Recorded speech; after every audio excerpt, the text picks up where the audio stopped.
TikTok says it's getting ready to challenge that law, surprise, surprise, that would ban the app in the US unless its Chinese owner ByteDance sells its stake in the company. President Biden signed that legislation on Wednesday as part of a larger foreign aid package. Rest assured, we aren't going anywhere. We are confident and we will keep fighting for your rights in the courts. The facts and the Constitution are on our side, and we expect to prevail again. All right, let's bring in our tech reporter, Alex Barinka, now for more. Alex, completely unsurprising also that ByteDance is getting ready to fight this Divest-or-Ban legislation, but it's doing so on a constitutional basis. So this is shaping up to be a pretty interesting legal battle now. What are the battle lines? What are ByteDance's chances of success? Yeah, there might be actually multiple fights in this battle from ByteDance and TikTok, as well as some of its supporters. We have some clues of how this might play out from a prior legal fight. The state of Montana here in the U.S. did have a bill in place that would have banned the app in the state.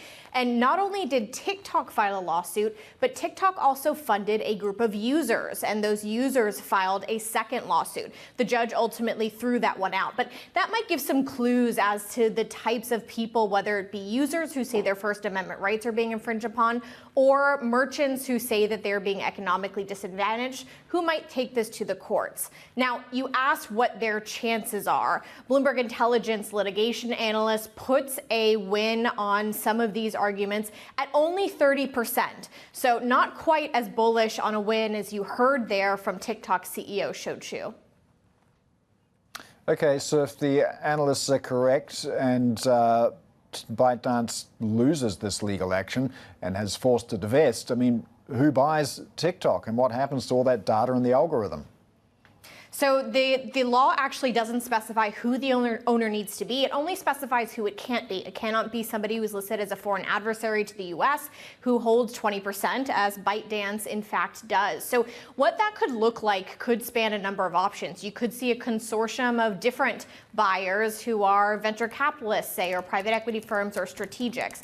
I think having a single company actually buy this asset would be potentially the most difficult case scenario, because the antitrust regulator here in the U.S. has been so fierce in making sure that the existing American big tech companies don't get too big. So that option is the option that ByteDance, of course, wishes to be the option of last resort. For any buyer, whether it's a consortium or not, the algorithm would be the most important piece. A person familiar with the matter told us in the last 48 hours that that is something that neither ByteDance nor the Chinese government actually wants to let go of. So this is a battle that will continue to have twists and turns, not only on the legal basis, but also if TikTok does end up losing in the courts and is forced to either face a divestiture or a potential ban if that sale doesn't happen.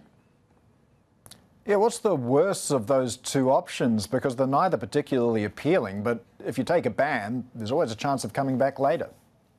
There is, and maybe that is one that they're looking at depending on how the presidential election goes this year. U.S. is voting in a new in the presidential election in November. Joe Biden is the leader on the ticket for the Democrats. Donald Trump is, of course, leading the Republican Party to be the candidate for them.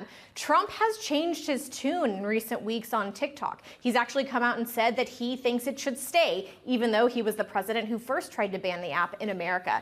So if Trump ends up in the presidential seat next year, this divestiture timeline clock ends the day before inauguration. So any kind of decision here could end up being either enforced or further evaluated in a different with a different president in that seat if somebody like Donald Trump is able to beat Joe Biden in the November election.